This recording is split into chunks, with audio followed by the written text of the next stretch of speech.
UFC 298 Volkanovski versus Topuria full card predictions.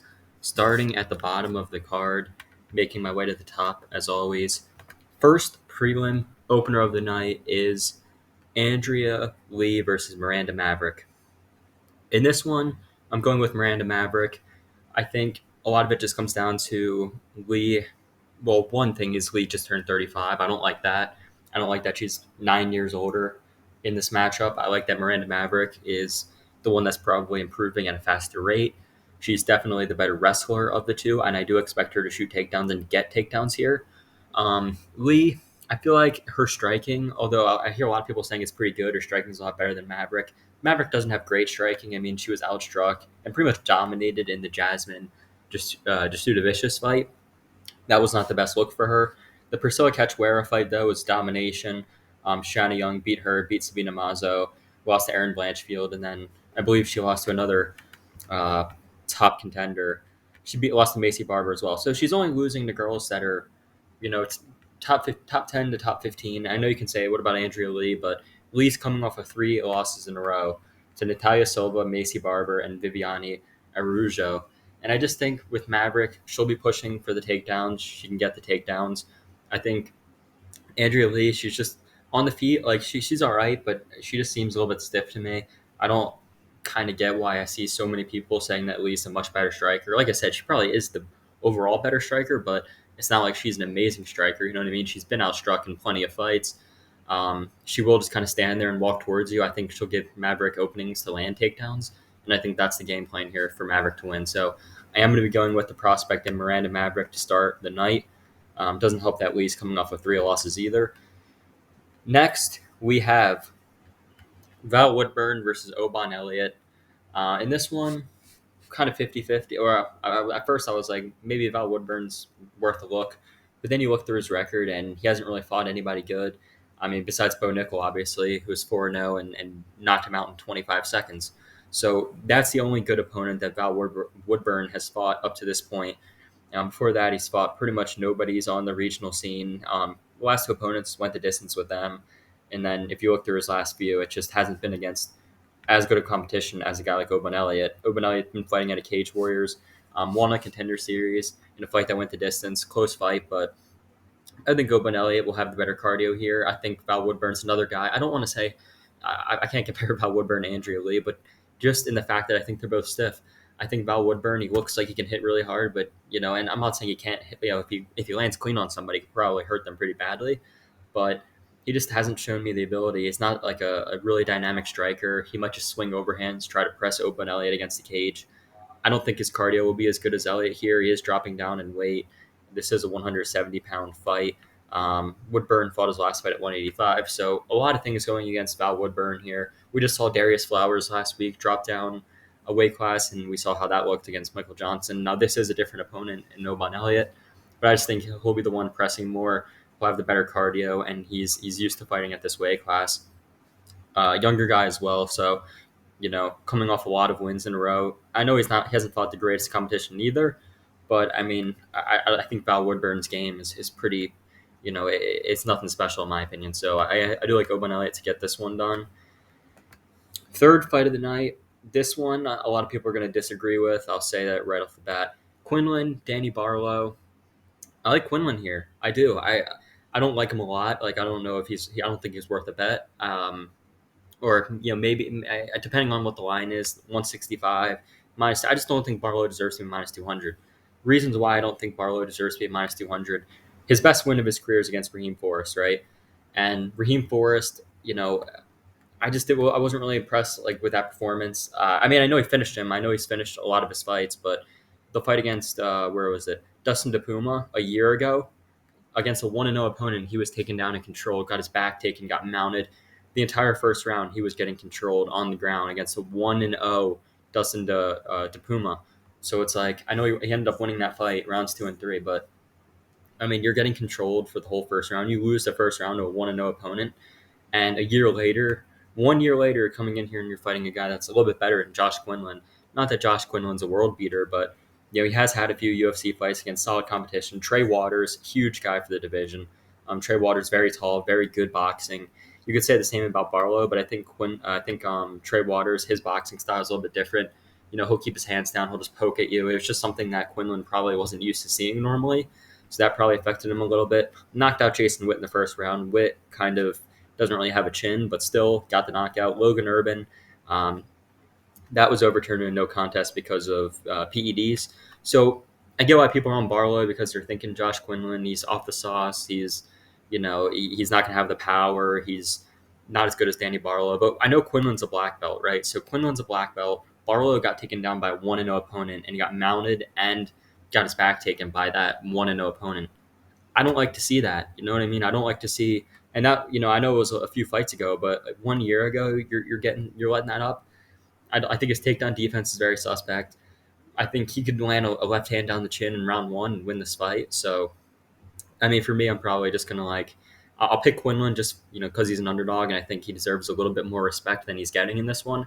I feel like people are just right off of Quinlan, and they're just like Barlow is gonna knock him out, make it look easy. Who knows? I don't think Quinlan's just gonna go away easily. I think Barlow is gonna have to make him work and try to get a finish or try to win a decision here, but yeah, that fight that I watched against the Puma, and knowing that he's a minus 200, even though he has a huge deficiency in his wrestling and grappling, I don't like to see that. I want to see if you're minus 200, if you're a favorite against a guy that's had some UFC fights. I know he's went 1-1 in the UFC, like he's not an incredible fighter here, but I just want to see that you're well rounded enough that coming off Contender Series, you can wrestle well, you can grapple, and you can strike, not just being a really dynamic striker. So I'm going to go with Quinlan. I just think he's a little bit more well-rounded. Again, could Barlow knock him out? Probably, but I just don't think he deserves to be this much of a favorite until he proves something to me. Once he proves something to me, if he beats Quinlan decisively, I'll say, you know what? All right, then maybe he deserves to be a favorite in his next one. But for now, I don't know. I think the line should be a little bit closer. Ming Yang Zhang versus Brenson Ribeiro is the next fight of the night. Not really worth spending too much time on. The fight's not very good. It's Ming Yang Zhang versus Brenson Ribeiro, and if the fight is whoever lands first on each other's chin is going to get the win. That's what's going to happen. Either Ming Yang Zhang comes in here and starches Ribeiro early, or the same can be said the opposite way. I just see both guys getting into an exchange, swinging heavily. One of their chins will fold. And the reason I'm picking Brenson Ribeiro is, first of all, Ming Yang Zhang, his level of competition is just awful. If you look through his record, his level of competition is really bad. He lost to the Ukrainian fraud, Askar Mazarov. And for those of you that remember Askar, remember that guy that faked his record to get into the UFC? I think he fought, was it Alonzo Menifield, I believe? He faked his record. Let me actually check to see who he fought in the UFC. 17-14. He made a fake alias, fake records. Like, the guy's a fraud, and he lost to him. I know it was in 2018. I know he was really young. I know he was only 20 years old, so I'm not going to hold that too much against him here. But you're getting knocked out by an actual fraud, Askar Mazarov. I just don't like to see that. And then looking up through his regional scene, look at the guys he's fighting. Guys he's fighting are 50-50 at best. A lot of them with negative records. He fought one guy with a positive record on the road to the UFC to even get to this spot. As far as Brenson Ribeiro, he's taken some losses in his career. He's been knocked out before as well, but he's at least fighting better guys. You know what I mean? He's fighting guys with better records. He's fighting guys that are actually a challenge, not Chinese regional scene guys that are 3-7 or 1-3. I just don't like it for Ming Yang Zhang. He is the younger guy here. I just think, really it's whoever lands on each other's chin first is going to be the one that gets the win. But just looking at Ming Yang Zhang's opponents, it's hard to pick him, especially as a favorite against a guy like Brenson Ribeiro. So I'll go with Brenson Ribeiro in a fight where I think it can go 50-50. This one, I don't see going 50-50 at all. I think this one's very one-sided. You guys know who's going to win this fight. Rinya Nakamura versus Carlos Vera. I'm going with Rinya Nakamura, obviously. I don't think much else needs to be said. Besides, he's going to take down Carlos Vera whenever he wants. He's got very good wrestling. And the other thing, he's very explosive on the feet, too. He's got power on the feet. So I wouldn't be too shocked if he finds a knockout on the feet here. But if not, he can take down Carlos Vera pretty much whenever he wants. The only thing he really has to worry about, in my opinion, on the side of Carlos Vera is Vera, he can submit people. He's submitted some opponents, but I don't think he's going to be submitting a guy like Rinya Nakamura here. I think that's his only opportunity. So the line, I mean, minus 1,400 is absolutely insane.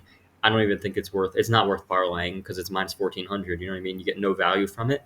But I do think Rinya Nakamura wins, probably inside the distance. They're probably setting this guy up, Rinya, to win a few more fights and then move up in competition. So easy one to call there. Rinya Nakamura inside the distance. The next fight we have is Marcos Rogério de Lima versus Justin Tafa. This fight is actually off the card, but I think Junior Tafa, if I'm not mistaken, I think Junior Tafa has stepped. Yeah, he is. Junior Tafa has stepped in. So Marcos Rogério de Lima taking on Junior Tafa. Um, this is kind of interesting. I mean, the other brother, Junior and Justin Tafa, Justin couldn't fight, so now his brother is stepping in to fight for him against Rogério de Lima. You know what? I was going to pick Justin Tafa, and I'm going to do the same here and pick Junior Tafa. Now, I know he can get, there is a wrestling and grappling threat here. If Rogério de Lima gets on top, it's probably not going to look very good for Tafa. However, in the Muhammad Usman fight, I know Usman beat Junior Tafa, but Tafa had him rocked on multiple occasions. He had Muhammad Usman rocked a few times. Usman, I feel like, is much more physical. He's much stronger. He's built like a tank. Whereas Rogério de Lima, I just don't see him having that explosive ability that Usman has to just shoot the blast doubles or have the strength to pick up a guy or take a guy like Tafa down to the ground. It's not going to be easy. Rogério de Lima is coming off a bad knockout loss against Derek Lewis. That was a bad one. He got flying knee, basically knee right in the face, got his teeth knocked out, and took some punishment. Took some ground and pound shots. So, and he's 38 years old. I know heavyweight is a weight class where you can be a little bit older and still succeed. I understand that. I understand you can succeed at heavyweight at an older age. But coming off a knockout loss is not good when you're fighting a guy like Junior Tafa, who's similar to his brother in the fact that he can put somebody's lights out. He did that to Parker Porter. I think he could do that to Rogério de Lima. De Lima, something that's been said all week from a few people that I agree with is De Lima, you could say he's a good hammer, but he's absolutely not a good nail at all. I really think if he starts facing adversity in this fight, he gets hit with a clean shot, he'll start to shell up and go down. I just don't see him being able to withstand the power of Junior Tafa. So sometimes at heavyweight, when you have guys like this, you have to overlook the skill a little bit and just see, the younger guy that's coming off a knockout win, has extreme power versus the guy that got his teeth knocked out, 6 months ago by Derek Lewis, and is probably going to be afraid to take a clean shot on the chin because he probably will get knocked out if he does. So Junior Tafa is going to be the pick for me, even on super short notice. I think all he's got to do is land one shot and the fight can be over. Now we have the prelim headliner, which is Amanda Lemos versus Mackenzie Dern. In this fight, I'm going to be going with Mackenzie Dern here. Now, it's another one where I understand why people are on the Lemos side. I understand why people are picking Lemos because Mackenzie Dern, her striking isn't the greatest, and especially really the problem isn't even her striking necessarily. It's that she can't wrestle. If she could wrestle, she would be in such a good position in this division because she has really good jiu-jitsu, and that's her game, right? That's what she's good at. Is controlling girls or submitting girls on the mat, and she just doesn't have an ability to get it there for the most part. But the problem I see with Amanda Lemos is I just can't trust her. In the Weili Zhang fight, all right, it was Weili. She went the distance with her, got her, pretty much got her ass beat from pillar to post. It wasn't competitive. It was one-sided traffic the entire way. And Weili Zhang was able to take her down, get on top of her, basically just out-grapple her at will. And she's been out-grappled before. She's been taken down before by a few opponents. I think Mackenzie Dern, her wrestling, like I said, is pretty bad, but all she needs to do is get on top of Lemos once, and it's going to be bad news, very bad news for Lemos. She's not the best grappler. She pulled guillotine in most of her fights, and it did work against Michelle Waterson-Gomez, her pulling guillotine, but I've seen it multiple times in multiple of her fights. I see her pulling guillotine. I'm like, it's like a Cody Brundage type of thing. You don't pull guillotine against a really good grappler, and I could just see her doing that because she's done it in multiple fights. Now, granted, she's done it against worse grapplers, not grapplers that aren't the level of Mackenzie Dern. But if it's ingrained in your head, if I have your neck, I'm going to pull guillotine, and you're doing that against Dern, I just don't think it's going to end up well for you. And if you look at Lemos on the feet, she is pretty powerful. She has most of her wins, 8 of them coming by knockout. And she has been submitted before. Jessica Andrade, standing arm triangle. That was the only submission loss of her career. but she does put herself on bottom with the guillotine. I think Amanda Lemos also does overthrow some of her punches. She's so like crazy, and she throws like huge hooks and tries to knock you out. I could see Dern catching her off balance, taking her down. Not with like classic, double leg or single leg, but maybe she could utilize some of her throws because she does have some throws in her arsenal. Dern does so, and really ultimately it just comes down to I think Lemos again, another older fighter, 36 years old, fighting against a much younger Mackenzie Dern. Dern striking, although it isn't great, it is better than people give it credit for. She does throw straight punches. So if she throws straight punches here and she throws on a straight line against Lemos, and Lemos is throwing these wide hooks, Dern's going to be the one that lands first. And if Dern can get Lemos backing up and start to land a few straight punches on her, then she could look to level change or look for a takedown, or look to drag her down to the mat. So for those reasons, I like Dern to beat Amanda Lemos. Plus, coming off of a championship loss, a dominating championship loss, I don't think it's good mentally for you. Knowing that you're probably not going to get another shot at the title, you're 36 years old. I think Dern has a lot she needs to prove still, and I think she gets this one done. To open up the main card, we have Anthony Fluffy Hernandez taking on Roman Kopylov. This one is another one where I'm just like, it's a striker versus grappler type of matchup. On one side, we have Anthony Fluffy Hernandez, who is a cardio freak, and he has very good grappling skills. I know he did get taken down, got mounted by Rodolfo Vieira, but he actually escaped that and ended up beating Rodolfo Vieira, made Vieira gas out, and landed some good shots on the feet, landed a beautiful head kick on Rodolfo Vieira. Vieira was rocked bad, and Fluffy jumped on a guillotine and actually submitted, Submitted Rodolfo Vieira. That was 3 years ago. Submitted him, made it look like, didn't make it look easy, obviously, because Rodolfo Vieira had his early moments, but the fact that you can submit someone like that, not just choke them out, like make them tap, the fact that Fluffy Hernandez made Rodolfo Vieira give up in that fight is just absolutely insane. I never would have thought I would have seen something like that. So, got to give a lot of credit to Fluffy Hernandez. On the Kopylov side, we have a guy who's a kickboxer, right? If you look through his wins, a lot of them are by knockout. Pretty much all of them, actually, 11 of them are by knockout. Beat Josh Fremd, Claudio Ribeiro, Punahele Soriano, and Alessio Di Chirico. Those are his last 4 wins. Something I need to analyze about those last 4 wins, though, is they're not good wins. Josh Fremd, okay, he's okay. He's solid 2-3 in the UFC. I'll say it's a decent win. The fact that he finished him. Claudio Ribeiro hasn't shown much in the UFC whatsoever. Lost to Abdulrazak Alhassan as well. Punahele Soriano beat him. Punahele is another guy who I thought would be better in the UFC. He just hasn't really shown me anything. And Alessio Di Chirico is like 2-5 in the UFC, if I'm not mistaken. 4-7, sorry. So he's fighting guys with negative UFC records that he's beating for the most part, Kopylov. And he's fighting guys that don't have the ability that Anthony Hernandez has. Now, if you look through his first 2 fights in the UFC, his first one's against Carl Roberson. And Roberson, the fact that he got submitted by Roberson in the 3rd round, I know Roberson, like, he's fought some good guys in the UFC, but, like, come on. Carl Roberson should not be submitting you. That's a bad look. Albert Duraev took him down multiple times. Duraev, again, a guy that I don't think is a bad fighter, but against Fluffy Hernandez, I think Fluffy Hernandez is much more. He'll push the wrestling pace heavier than Duraev does. You know what I mean? And the rest of the guys aren't really. You could say Fremd's a wrestler, but he's not. He's not going to be put. Shooting 20 takedowns like Fluffy Hernandez is. So, as I've said a lot about her already, I think you guys know I'm on the side of Fluffy. I do understand that Roman Kopylov, the one thing I've seen out of Hernandez the only thing that makes me worry here is that he doesn't like to get hit to the body. When he gets hit to the body, he really doesn't like it.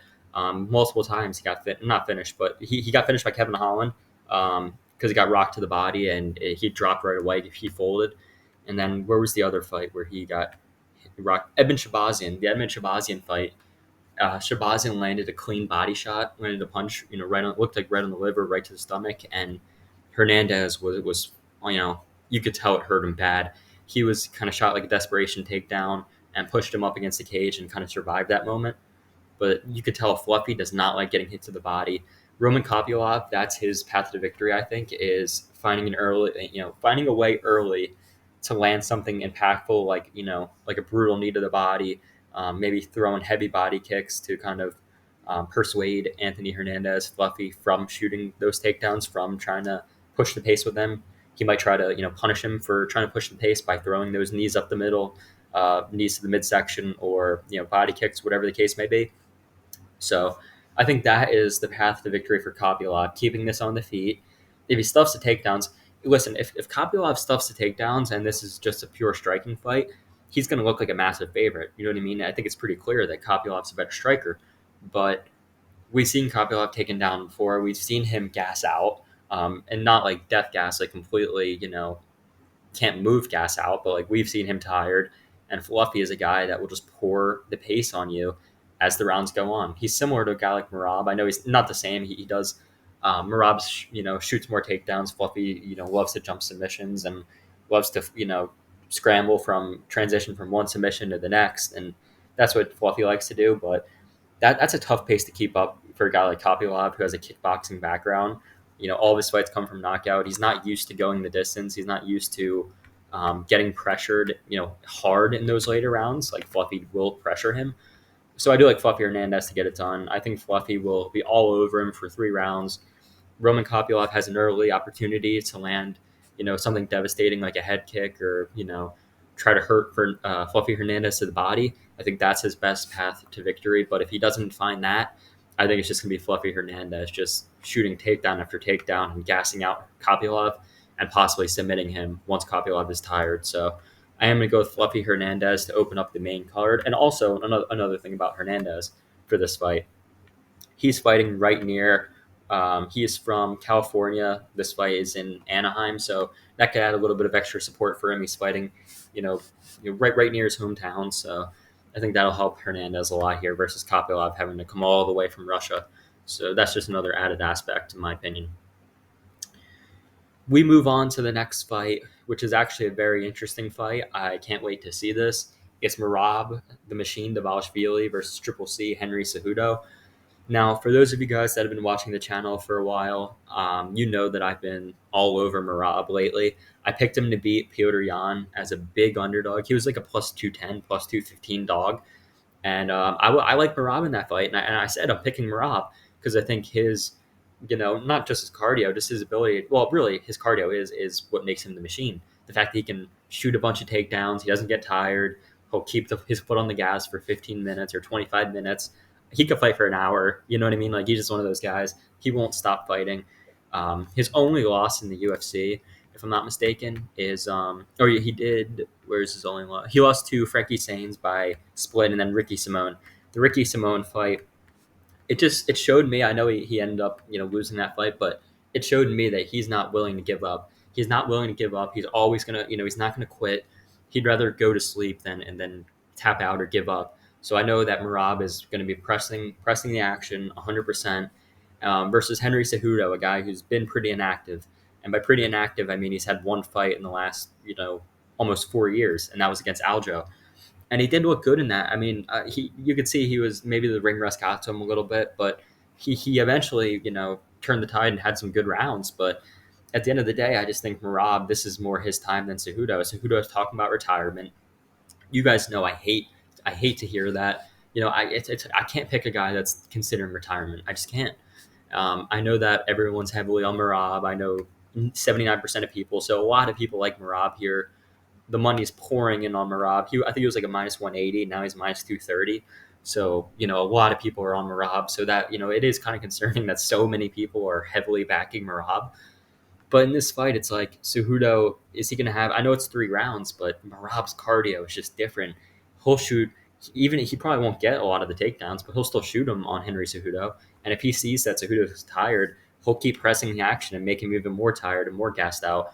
I think Merab has one of the best skill sets for MMA, just in the fact that he might not be or how do I phrase it? He might not be the most technical or the best fighter overall, but the fact that he has one thing that can pretty much beat almost anybody, and that's just his pace and his cardio and his will to win. that's above a lot of guys in my opinion. Not that Henry Cejudo he's an Olympian, he's a multiple weight division champion, he's an all time great. I just think this is Marab's time. He's on a huge win streak. Cejudo is coming off a loss, and that loss was 9 months ago. He's not. It's not like he's stepping in, after multiple years off again. But I don't know, just the whole narrative this week about Cejudo thinking about retirement or looking for other. I'm just like I don't like it when you're fighting a guy like Marab who is focused on getting to that belt, whereas Cejudo already he already had his chance, he already had his time in the spotlight. I think this is Marab's time to shine, and I think he will win. I think it'll go the distance. I'll say 30-27, maybe 29-28. I could see Cejudo maybe having a good first round, but Marab just taking over. So I like Marab Davalishvili. Been backing him for a while. Like I said, the Petr Yan fight, everyone was against him except for me, and I'm going to keep backing him here. Um, Moving along, we have the featured fight of the night, and the featured fight is Jeff Neal versus Ian Gary. Hands of Steel versus the future. Sorry, not Ian Gary. Ian Machado Gary is what he wants to be called now. So I guess we'll call him Machado Gary. Gary, the thing with him is I think he's just a much better technical fighter than a guy like Jeff Neal. Not that Neal's bad. I think Neal is pretty solid. Hands of Steel. That's his nickname for a reason. His boxing is very crisp, meaning like if he does hit you with a clean shot on the chin, he can put Gary out. Knowing that like Jeff Neal does have a lot of explosive. He has dynamite in his hands, and even the head kicks. I've seen Jeff Neal throw some nasty head kicks. He's a good fighter. He really is. But one thing that I think will be the problem with Jeff Neal is the range and just the overall striking ability of Ian Gary. I think the range management, Gary will be good at that. He'll be good at just sliding in and out of range, moving around. He's training at a shoot to box at this point, was training at Killcliff. I think shoot to box, I think it's a good gym for him. I think that he's rounding out his skill set. He already is a really good striker. He's already really, I think he's a more dangerous striker than a lot of people realize. I think he could have finished Neil Magny in his last one. I think the Neil Magny fight, he dominated that fight. It wasn't competitive in the slightest. It was like a 30-25. So he dominates Neil Magny. MMA math doesn't work. I get it. But Jeff Neal did lose to Neil Magny. So like I said, MMA math doesn't really mean anything, but just taking it into account, like one guy dominates him and you lose to him, it's just not the best look. For Jeff Neal, also coming off a brutal war really against Shavkat. It was a competitive fight. I mean, Neal had his moments. Neal showed he's tough. Neal showed that he can land big power, and Shavkat ate it. And Shavkat, ended up winning the fight, standing rear naked choke. I think that shows more about Shavkat's ability than it is like a diss on Jeff Neal, because I think Jeff Neal is a good fighter. I just think Ian Gary, he's 26. I think he's better technically. I think he can move around, just slide around on the outside. And what will be open, since Jeff Neal's a southpaw, what will be open for Gary are those head kicks. You know what I mean? And he can throw up those head kicks. He really can. He's a good kicker. I think he'll skirt in and out of range. Try to throw hands, try not to hit and not get hit, and then maybe he'll throw up a head kick or something when Neal's not expecting it. So maybe Gary can find a finish here.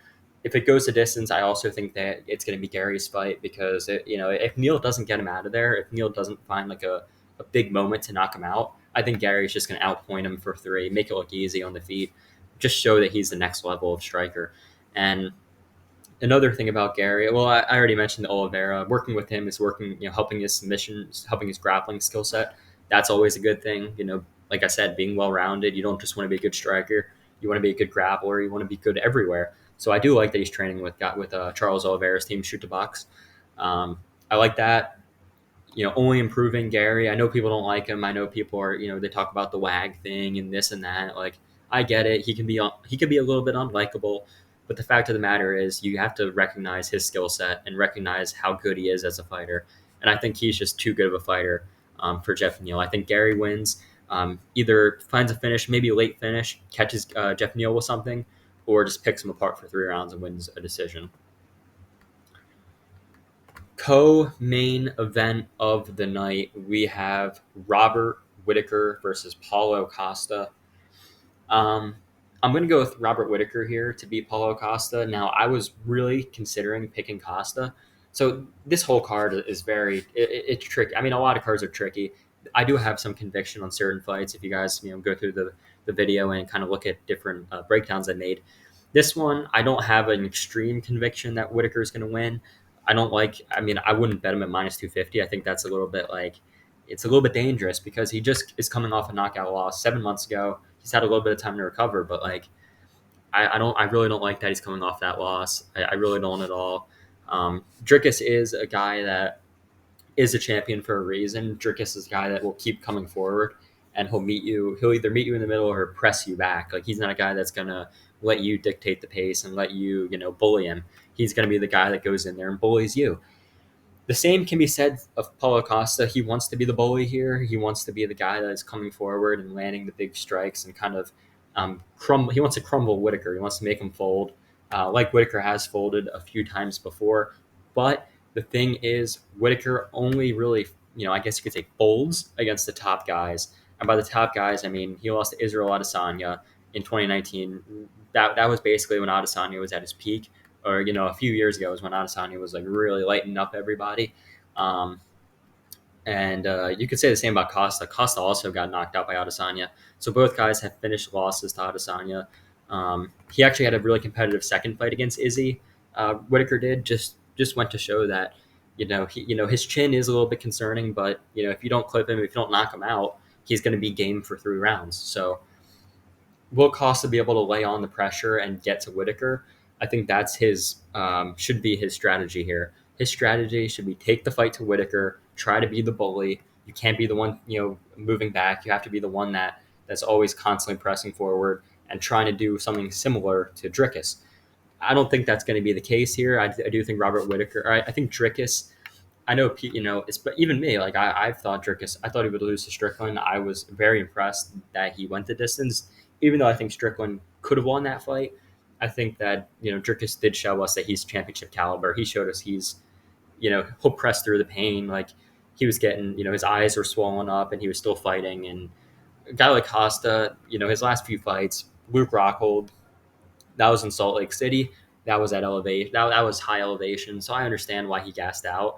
But like the Rockhold fight, he didn't look good in that fight. I mean, Rockhold was landing a lot of body kicks. He was landing, a few good shots. I mean, Rockhold cracked him on the chin badly, wobbled him, not like dropped him, but wobbled him a little bit. He landed a beautiful left hand Rockhold right on Costa's chin.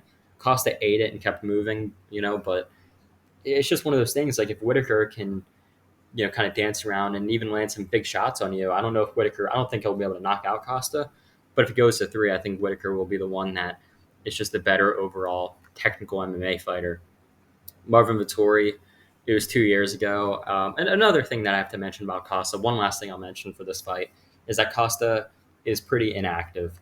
His last fight was a year and a half ago. Before that, it was a little over 2 years ago, and then 3.5 years. And you see, he's only taking like really one fight a year. Took a year and a half off to get to this point.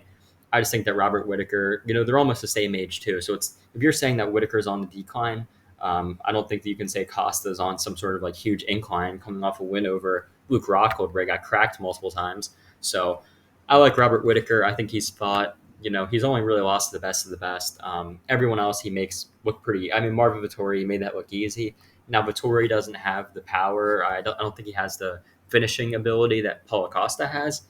But over 3 rounds, I think if Whitaker doesn't get hit clean on the chin, I think he should beat Paulo Costa. I think he's better technically. I think he probably can defend the takedowns if Costa's looking to do that. I am going to go with Robert Whitaker in this one. And lastly, certainly not least, we have an amazing fight. It is the main event of the evening. What everyone's been waiting for, Alexander Volkanovski versus the challenger, Ilya El Matador Topuria. In this fight, you guys are going to hate me for it. People are not going to like this one at all. But I'm going with Ilya Topuria as an underdog, plus 105 underdog, slight underdog. Yeah, I like Ilya Topuria. And it's not that I think Volkanovski doesn't have an ability to win, because I think Volkanovski is a very, very elite fighter, probably the featherweight GOAT. So picking against him is like, it's, I mean, obviously it's hard to do. But I just think, he's 35 years old now. 35 years old versus the 27-year-old Ilya Topuria. But the age isn't the only reason. Volk's coming off a knockout loss just 3.5 months ago. um, to Islam Makhachev. I don't like him coming back so soon after a knockout loss. You know what I mean? Especially at his age. You know, if he took a few more months off, maybe it could be a different story. But I still think like Ilya Taporia. I think he's the next guy up. We've seen the belt progress through the years, and some people are saying Volk's gonna, it's not Ilya's time yet. Volk's gonna humble him, and then maybe a few years later, Taporia will get the belt. I just think this is his time.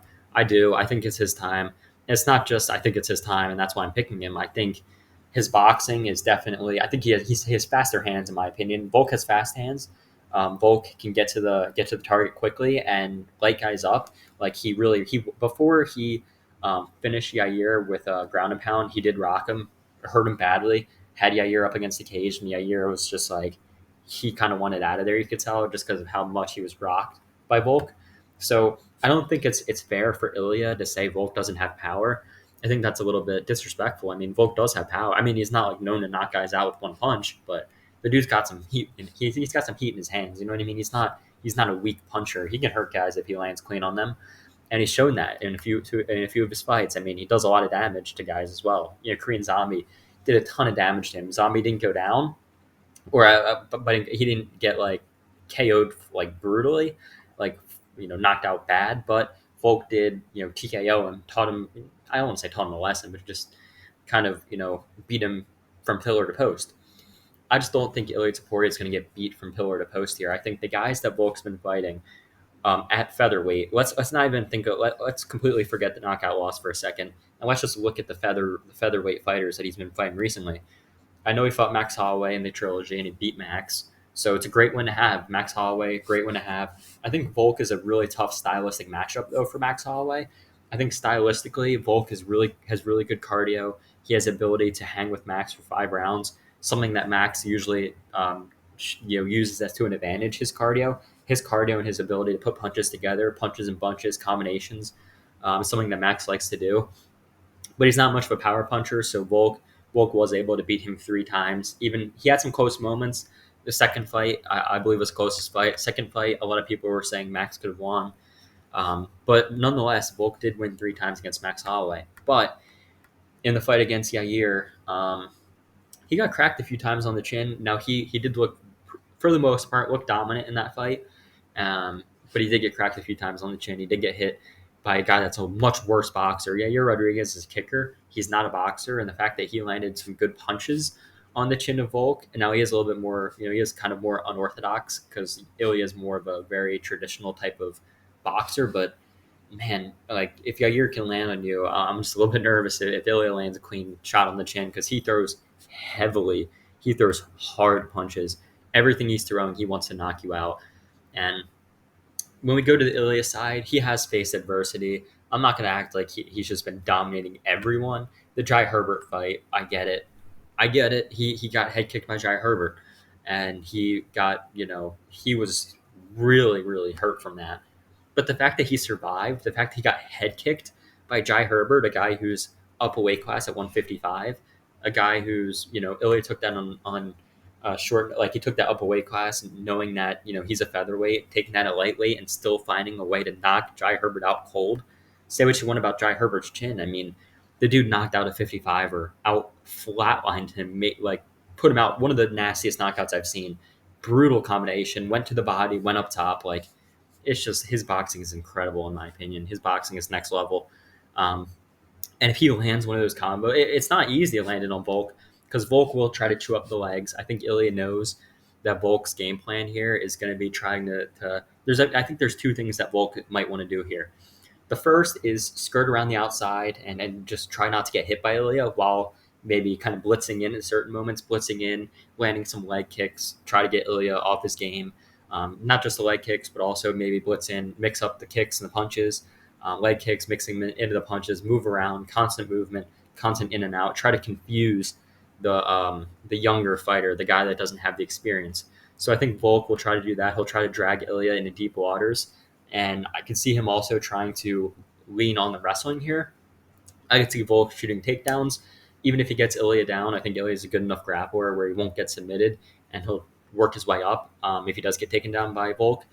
The cardio aspect, you probably it probably has to favor Volk just because he's shown an ability to go 5 rounds multiple times and still look good in the late rounds. But man, I just don't. It's concerning coming off a knockout loss 3 months later against a guy who probably hits the hardest and one of if not the hardest hitters at 45. When the dude not like he knocks people out, like that Jai Herbert fight was brutal. Ryan Hall, he's a grappler, whatever, but still like knocked him out cold.